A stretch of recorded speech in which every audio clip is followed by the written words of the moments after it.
नमस्कार स्टूडेंट्स, कैसे हैं आप सब लोग। उम्मीद करता हूँ सब लोग अच्छे होंगे। तो आज हम पता है एक्सरसाइज 8.2 का क्वेश्चन नंबर 10 कर रहे हैं। टॉपिक का नाम है बाइनोमियल थ्योरम। तो ये जो क्वेश्चन है क्वेश्चन नंबर 10, ये काफ़ी इंपॉर्टेंट क्वेश्चन माना जाता है। आपके हाफ ईयरली में पूछा जाता है और फाइनल में भी बहुत बार पूछा जाता है। तो थोड़ा सा डिफिकल्ट है, थोड़ा सा इसमें टाइम लगता है और बच्चे थोड़ा सा डरते भी हैं इस क्वेश्चन से। लेकिन इसको मैं बहुत आसान तरीके से, इजी लैंग्वेज में, इजी तरीके से समझाने की कोशिश करूंगा। तो देखते हैं क्या है क्वेश्चन। क्वेश्चन नंबर 10 बोल रहा है द कोफिशिएंट क्या होता है उसके बारे में बात करें। The coefficient of r minus one th term, r th term and r plus one th term in the expansion, ये बाइनोमियल एक्सपेंशन है, in the expansion x plus one की whole power n are in the ratio 1:3:5, find both r and n। r की value भी निकालनी है और n की value भी निकालनी है। तो सबसे पहले बात करते हैं कोफिशिएंट क्या है ना। कोफिशिएंट किसका? कोफिशिएंट इस टर्म का, इस टर्म का, इस टर्म का, किसके अंदर? x प्लस वन की होल पावर n के अंदर। समझो, तो आपको जो बाइनोमियल एक्सपेंशन दे रखा है वो दे रखा है x प्लस वन की होल पावर n। ठीक है। अच्छा, मैं बाइनोमियल थ्योरम लगा के इसको एक्सपेंड करूंगा, है ना, वो आपको पता है, लेकिन मैं खाली जनरल बता रहा हूं अभी आपको। तो लेट से आपको पता है यहां से स्टार्ट होता है nc0, फिर यहाँ पे x की पावर n होता है ना। फिर क्या होता है nc1, x की पावर n माइनस वन होता है, इंटू फिर y हो जाता है। तो ये चलते रहेगा, x की पावर फिर यहाँ पे nc2 आएगा, फिर आगे भी चलेगा, फिर यहाँ पे आएगा nc3 आएगा, है ना, ये चलते रहेगा, समझना। अब यहाँ पे लेट से, अब मैं थोड़ा सा यहाँ पे चेंज कर रहा हूँ। जैसे यहाँ पे x की पावर n है, यहाँ पे आ गया x क्यूब आ गया, और लेट से यहाँ पे आ गया x स्क्वायर, और यहाँ पे आ गया x। तो अगर मैं आपसे कहूँ ना कि x स्क्वायर का कोफिशिएंट क्या है, x स्क्वायर का कोफिशिएंट, तो ये है, देखो nc2। x का कोफिशिएंट क्या है? nc3 का हो गया, है ना। और ऐसे में बोलूं अगर x स्क्वायर का कोफिशिएंट, x क्यूब का कोफिशिएंट क्या है, तो आप बोलोगे ये along with this, ये भी तो इसी के अंदर है, इसी का पार्ट है, तो ये कोफिशिएंट है। तो ऐसे ही क्या बोल रहा है, बोल रहा है the coefficient of r minus one एथ, आर एथ and r plus one th term. समझो बात को, देखो यार, ये फर्स्ट टर्म हो गई, ये फर्स्ट टर्म हो गई, देखो nc0। ऐसी nc1 में ये क्या हो गई, सेकंड टर्म। ऐसी ये थर्ड टर्म है, ऐसी ये फोर्थ टर्म है ना, ऐसी ये फिफ्थ टर्म है, समझना। तो कह रहा है ऐसी ये भी टर्म होंगी, आर माइनस वन एथ भी कोई टर्म होगी आगे जाके, आर एथ भी कोई टर्म होगी आगे जाके, आर प्लस वन एथ भी टर्म होगी आगे जाके, किसके अंदर? इस एक्सपेंशन के अंदर। जब इसको ओपन करा जाएगा ऐसे ये टर्म्स इसके अंदर मिल रही होंगी। तो उन तीन टर्म्स का, ये जो टर्म्स होंगी, उन तीन टर्म्स का रेशियो दे रखा है आपको 1:3:5, है ना, ऐसा कुछ दे रखा है, और आर और एन निकालना है। समझ में आया? तो कैसे टर्म्स का मतलब क्या है यहाँ पे, और कोफिशिएंट कौन होता है वो भी पता लग गया आपको। मतलब जैसे 5c2 हो गया, 7c4 हो गया, ये कोफिशिएंट होते हैं। ठीक है, जिसमें c लगा होगा वो कोफिशिएंट होंगे। ओके, ये तो खाली मैंने एक जनरल बताया आपको, है ना। तो देखो, अब बात करते हैं फॉर्मूला ओपन करने की, फिर आगे बात करेंगे। तो फिलहाल देखो बच्चों, मेरे पास जनरल फॉर्मूला क्या होता है, जनरल टर्म निकालने का फॉर्मूला, यहीं से स्टार्ट करेंगे क्वेश्चन को, और आपको पता चलेगा क्यों कर रहे हैं।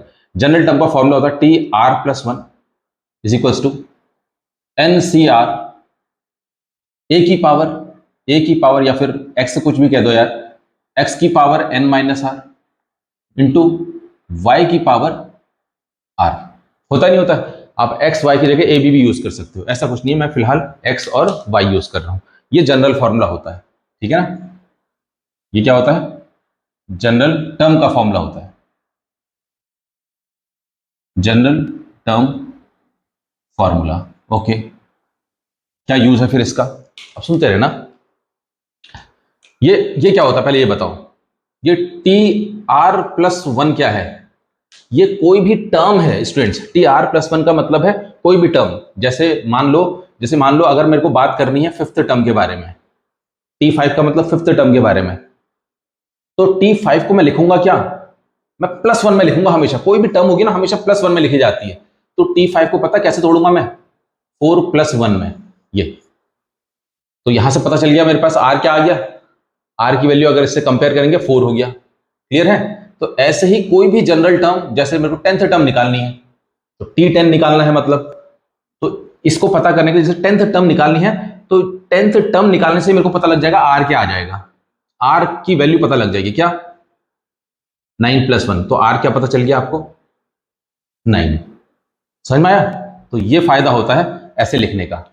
तो जनरल टर्म का फॉर्मूला होता है TR+1। तो स्टार्ट कर रहे हैं, देखो हमेशा कोई भी टर्म होती है उसको +1 के फॉर्म में लिखा जाता है। तो सबसे पहले कौन सी टर्म है, R - 1th टर्म है, इसके बारे में बात करते हैं। कौन सी टर्म है, R - 1th टर्म है ये। तो सबसे पहले इसको लिखते हैं ऐसा, देखो ध्यान से देखना, TR - 1th टर्म है ना। जैसे 4th टर्म है तो T4 लिखते, 7th टर्म है तो T7 लिखते। तो R - 1th टर्म के बारे में बात हो रही है तो TR - 1th टर्म लिख दिया। अब TH और ये टर्म लिख भी सकते हो, नहीं भी लिख सकते हो, ऐसे कर लो, है ना। बातें की है, खाली समझाने के लिए लिखा है, ठीक। तो ये फिर भी मैं लिख देता हूँ, बड़े काम की चीज है ये वाली टर्म। अब आपको पता है कोई भी टर्म को हमें तोड़ा जाता है, किस में तोड़ा जाता है, किसी तरीके से सामने +1 होना चाहिए। तो अब इसको कैसे तोड़ेंगे देखना, हाँ इसी को मैं कैसे ब्रेक करूंगा। जैसे 4 को ब्रेक करते हैं हम 3 + 1 में, है ना। तो R - 1th टर्म को कैसे ब्रेक करूंगा, देखो T R - 1 तो पहले ही था। ध्यान से देखो मैं क्या करने वाला हूं, मैं 1 सब्ट्रैक्ट कर रहा हूं और 1 ऐड भी कर रहा हूं।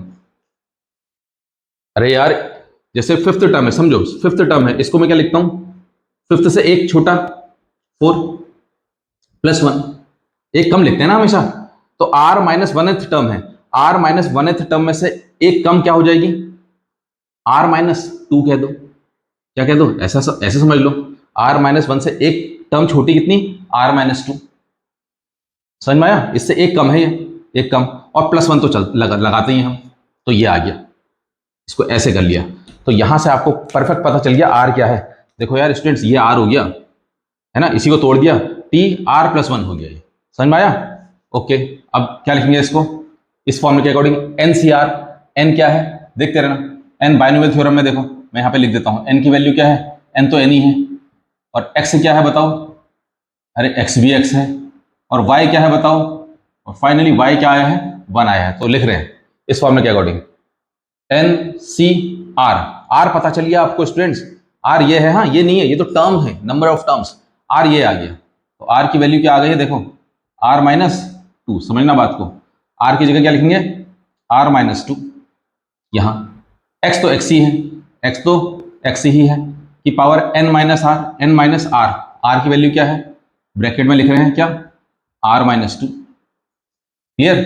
इंटू Y की पावर R है, और Y क्या है, एक्सपेंशन से देख लो, Y की वैल्यू 1 है, 1 की पावर R है, R बोले तो R - 2।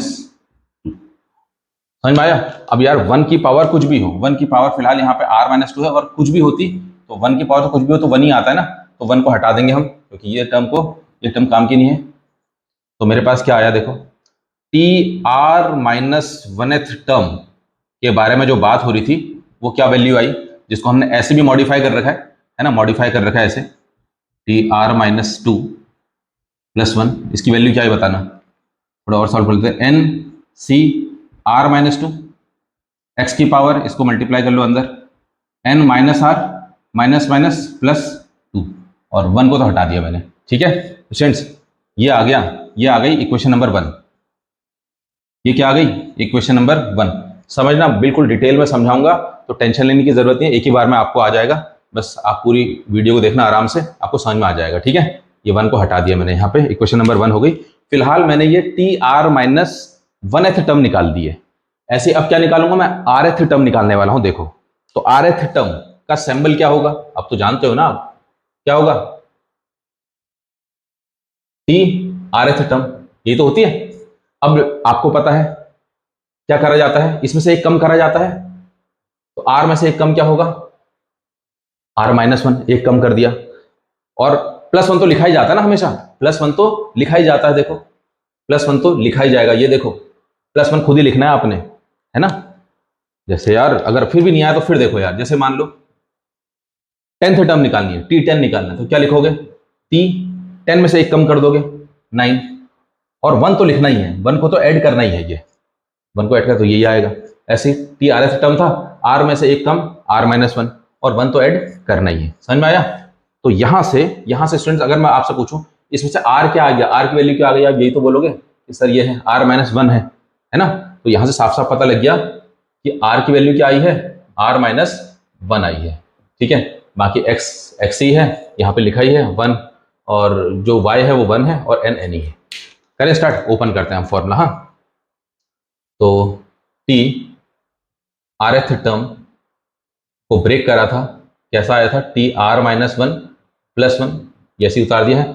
फॉर्मूला, जनरल फॉर्मूला लगा रहे हैं, n तो n ही है, C है, R की जगह क्या, R-1, x ही है, आप देख लो, n-r, n ही है, -r, r अगेन क्या है, ब्रैकेट लगा लेते हैं, R-1।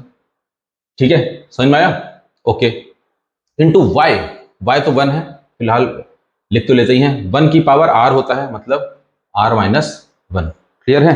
अब 1 की पावर मैंने बता रखा है बार बार, 1 की पावर चाहे कुछ भी है तो वो तो 1 ही होता है, हटा देंगे उसको। तो मेरे पास देखो Rth टर्म भी आ गई, T Rth टर्म भी आ गई स्टूडेंट्स। क्या इसको लिख लेते हैं, है ना, अभी जरूरी नहीं है, फिर भी लिख लो इसको ऐसे करके। तो क्या NC R-1 और x की पावर n, 1 को माइनस को अंदर मल्टीप्लाई करो तो -r -+1। ठीक है, और 1 को हटा दिया मैंने, 1 की पावर कुछ भी हो तो ये, तो यार ये बन गई, बताओ, इक्वेशन नंबर 2। ठीक है, एक बार इक्वेशन बना लो फिर थोड़ा आसान हो जाएगा। ये क्वेश्चन नंबर 2 आ गई है, और साथ में नोट भी करते रहना, क्योंकि इतना ही बोर्ड है मेरे पास, कमी है स्पेस की। तो अब लास्ट फाइनल टर्म अब आप लोग बताओगे। हाँ, मुझे देखो, अब आप लोग बताने वाले हो। अब मुझे R+1th टर्म चाहिए, R+1th टर्म चाहिए है, तो फिर से तोड़ो इसको, R+1 में से एक कम करना है आपने, क्या हो जाएगा बताओ। R+1 में से थोड़ा अगर 1 ही कम करोगे, एक पीछे ले जाओगे ना, 1 नंबर बैक जाओगे, तो क्या आएगा, R आ जाएगा, है ना। R+1 में से एक कम क्या हो जाएगा, R हो जाएगा, और +1 तो आपको पता है करा ही जाता है। समझ में आया। तो अगर मैं आपसे बोलूं इस बार R क्या है, तो आप यही तो बोलोगे सर इस बार R ही है, R क्या है, R ही है। ठीक है, तो जल्दी से लगा लेते हैं फॉर्मूला NCR का, n ही है, C है, R इस बार R ही है, बिल्कुल वही फॉर्मूला कॉपी हो जाना है। x ही है, देख लो आप, यहां सब लिखा है, और n -r क्या है, R तो R ही है, इस बार R तो R ही है, इंटू y है हमारे पास 1, है ना, 1 की पावर n -r, और मैंने आपको बार बार बता रखा है 1 की पावर कुछ भी हो तो 1 ही होता है, तो इसको हटा दे रहे हैं, और मेरे पास क्या आ गया, मेरे पास ये डायरेक्ट आ गई इक्वेशन नंबर 3, मतलब R+1th टर्म भी हम निकाल चुके। समझ में आ गया। अच्छा, अब बात कर रहा था यहां पे, फिर क्वेश्चन पढ़ लो, कोफिशिएंट बात कर रहा है, कोफिशिएंट ऑफ R-1th टर्म का और Rth टर्म का और R+1th टर्म का, है ना, वो 1:3:5 में है। तो बात करते हैं कोफिशिएंट क्या होगा। तो जैसे शुरुआत में मैंने बताया था कोफिशिएंट क्या होता है, NCR, NC1, NC5, ये देखो, ये है कोफिशिएंट, देखो यार बच्चों ये कोफिशिएंट है। ठीक है, तो यहीं पर लिख लो कि Rth टर्म का देखो R-1th टर्म, या फिर ऐसे लिख लेते हैं कोफिशिएंट, पहले यहां पे देखो कोफिशिएंट ऑफ R-1th टर्म क्या हो गया बताओ, NCR-2। समझ में आया, NCR-2 हो गया। और ऐसे ही सेकंड इक्वेशन से बताओ, सेकंड इक्वेशन से किसका कोफिशिएंट, कोफिशिएंट ऑफ किसका बताओ, अरे Rth टर्म का, है ना, Rth टर्म, ये तो है Rth term, coefficient of Rth term क्या हो गया, कोफिशिएंट NCR-1, ये तो होता है, बता रखा था NCR-1। और फाइनली लास्ट है कोफिशिएंट ऑफ कौन सी, थर्ड टर्म क्या थी, R+1th टर्म, R+1th टर्म। आ जाओ इक्वेशन नंबर 3 में, R+1th टर्म निकाली है, इसका कोफिशिएंट क्या है देखो, साफ साफ दिख रहा है यार, NCR। ठीक है, NCR। समझ में आया, ये कोफिशिएंट हम निकाल चुके हैं। अब अकॉर्डिंग टू क्वेश्चन, देखो स्टूडेंट मैं थोड़ी चीजें मिटा रहा हूं, है ना, नोट कर लेना प्लीज इसको जल्दी से, वीडियो को पॉज करके आप नोट कर सकते हो। तो मैं इसको मिटा रहा हूं क्योंकि अब इनकी जरूरत है नहीं, बस सीखना था और सिखाना था। आप सीख चुके और मैं सिखा चुका। तो अब देखो, अब कैलकुलेशन में आते हैं। अब हम क्वेश्चन में कह रहा था इन तीनों के जो कोफिशिएंट है वो किस रेशियो में है, 1:3:5। तो according to question r minus 1th term का कोफिशिएंट कितना था, NC(r-2) है ना। इन तीनों के कोफिशिएंट का रेशियो, इन तीनों टर्म्स के कोफिशिएंट का रेशियो, इसका कोफिशिएंट का रेशियो देखो, इसका कोफिशिएंट का रेशियो ये है, मतलब इसका कोफिशिएंट क्या है, ये है। RS टर्म का कोफिशिएंट बताओ, NC r-1 है, r+1th टर्म का कोफिशिएंट क्या है, NCr है। तो कह रहा है, क्या कह रहा था, इनके कोफिशिएंट यही तो निकले, ये तीन टर्म्स के कोफिशिएंट ये आ गए ना, तीन ये टर्म्स हैं, इनके कोफिशिएंट यही तो है। तो इन्हीं का रेशियो किसके बराबर है कह रहा था यार, ये कह रहा है देखो 1:3:5 है ना। और ये क्या है यार, इसको आप बोलते हो दिस इज गिवन, ये गिवन था, ये निकाल चुके और ये गिवन था। तो अब देखो रेशियो का मतलब आपको पता है डिवाइड होता है, तो 1 by 1 करेंगे हम। देखो हम कैसे डिवाइड करेंगे, सबसे पहले इन दो टर्म को डिवाइड करेंगे। तो जब यहां इन दो टर्म को डिवाइड कर रहे हैं, ये दो टर्म किसके इक्वल हो जाएंगी, पहली दोनों के, है ना। फिर उसके बाद सेकंड और थर्ड को डिवाइड करेंगे हम, क्योंकि रेशियो का मतलब डिवाइड होता है। तो यहां पे भी मेरे को क्या करना पड़ेगा, इक्वल्स टू लगा के सेकंड और थर्ड को ही डिवाइड करना पड़ेगा। ये चीज समझ में आनी चाहिए आपको, ठीक है। तो करें स्टार्ट। देखो अब तो NCr-2 का रेशियो मतलब डिवाइड होता है किसके साथ, सेकंड टर्म के साथ ले रहे हैं।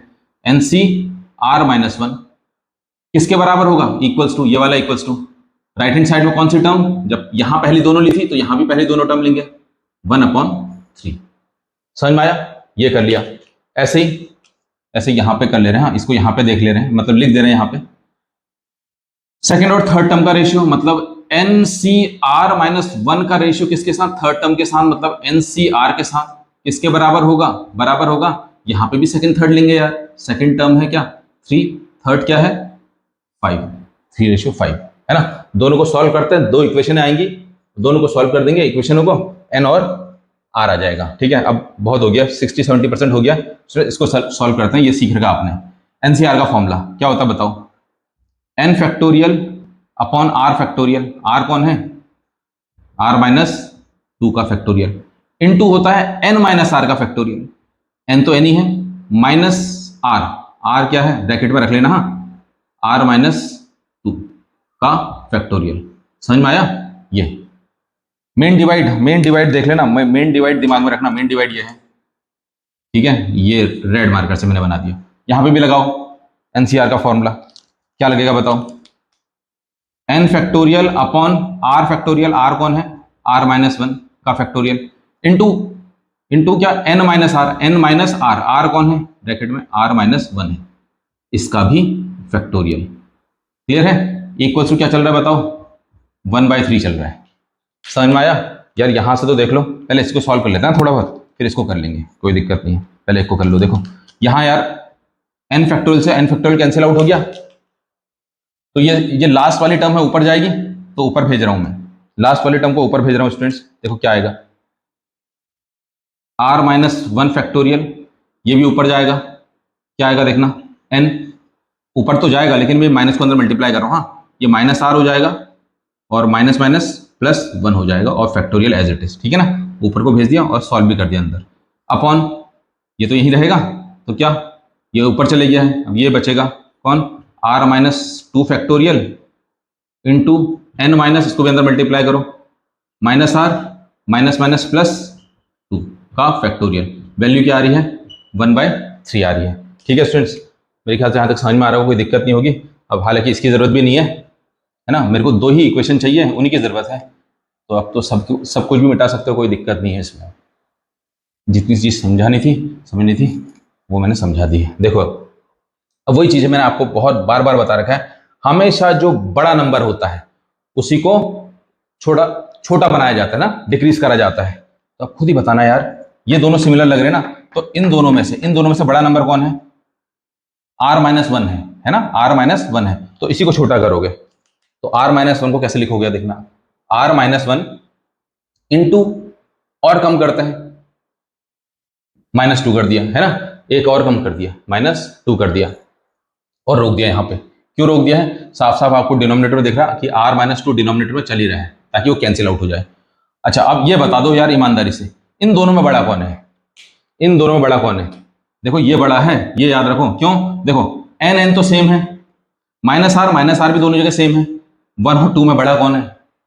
2 बड़ा है ना, तो टोटल नंबर डिनोमिनेटर वाला बड़ा है, तो इसी को छोटा करेंगे हम। तो इसका मतलब है न्यूमरेटर में जो चीज थी ना उसको ऐसे ही रखेंगे क्योंकि ये छोटा नंबर है, ये तो नीचे वाला बड़ा है, इसको छोटा करेंगे कैसे?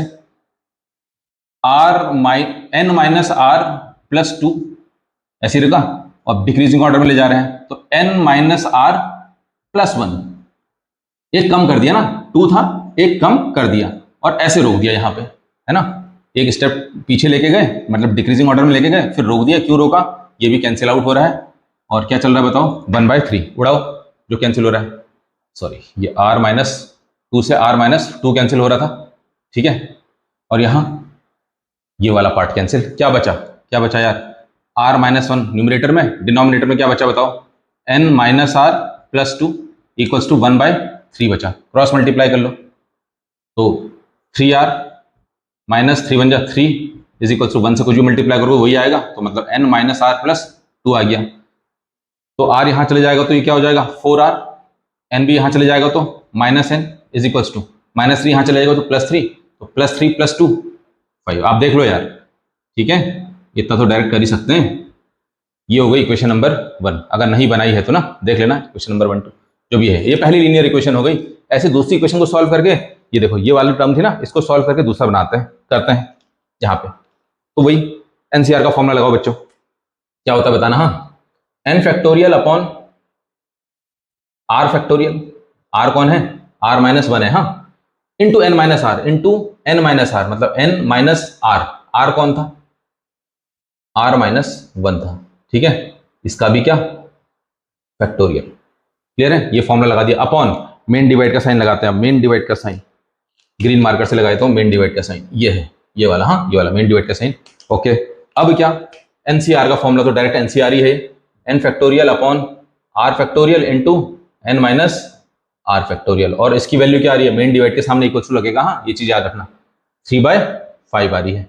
अब उड़ाओ, जो जो उड़ रहा है देखो, n फैक्टोरियल और n फैक्टोरियल क्या हो गए? कैंसिल आउट हो गए, ये ऊपर जाएगा, चलो भेजो, फिर ऊपर भेज दो, ऊपर भेज दो, अरे मतलब ऊपर मतलब न्यूमरेटर में भेजो, ऊपर नहीं भेजना है। तो क्या? r factorial into n-r factorial, है ना, ऊपर चले गया, ये ऊपर चले गया, मतलब न्यूमरेटर में चले गया, अपॉन मेन डिवाइड का साइन, अपॉन ये तो बचेगा ही ना, कौन? r-1 फैक्टोरियल इंटू n-, इसको अंदर मल्टीप्लाई करो, माइनस को, -r और +1 फैक्टोरियल, और इक्वल टू क्या चल रहा है? 3/5। मेरे ख्याल से यहां तक बात क्लियर होंगी। अब वही चीज है यार, जो बड़ा नंबर है ना, जो बड़ा नंबर होगा उसी को छोटा करना है, ठीक है, जो बड़ा नंबर है उसको छोटा कर दो। तो देखो इन दोनों में से बड़ा नंबर कौन? r फैक्टोरियल साफ साफ दिख रहा है आपको, तो r फैक्टोरियल क्या लिखेंगे? r इंटू r-1 का फैक्टोरियल, यहाँ पे रोक दिया क्योंकि डिनोमिनेटर में r-1 का फैक्टोरियल चल ही रहा था ना, ताकि ये कैंसिल हो जाए, इसलिए यहीं पर ही रोक दिया हमने, और आगे को और डिक्रीजिंग ऑर्डर में नहीं गए। अब बता दो इनमें से कौन बड़ा? देखो n सेम है, -r सेम है, यहां तक कुछ नहीं पता चल रहा, लेकिन यहाँ +1 है तो इसका मतलब ये बड़ा है ना, तो बस मतलब न्यूमरेटर को कुछ नहीं करेंगे हम, जो बड़ा होता है उसी को छोटा करते हैं।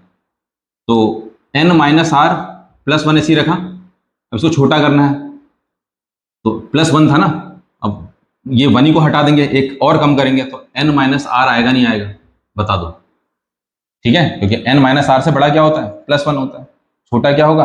-1, मतलब हटा दिया -1 ना, -1 कर दिया तो 1 और 1 कैंसिल आउट हो गए, एक नंबर इससे ये छोटा ये है, और इक्वल टू क्या चल रहा है बताओ? 3/5 चल रहा है। अब उड़ा दो, देखो ये कैंसिल हो गया, यहाँ n-r फैक्टोरियल कैंसिल आउट हो गए, क्या बचा? r डिनोमिनेटर में n-r+1 और इक्वल टू 3/5 चल रहा है, क्रॉस मल्टीप्लाई करो तो कितना? 5r बराबर 3 into N 3n minus 3r plus 3, ठीक है। तो क्या वैल्यू आई बताना, वैल्यू क्या आई, ये यहां जाएगा तो कितना हो गया 8r हो गया, 8r हो गया देख लो, और 3n यहां गया तो माइनस 3n और इक्वल्स टू 3 चल ही रहा है, देखो बच्चों, ठीक है। ये आ गई क्वेश्चन नंबर 2।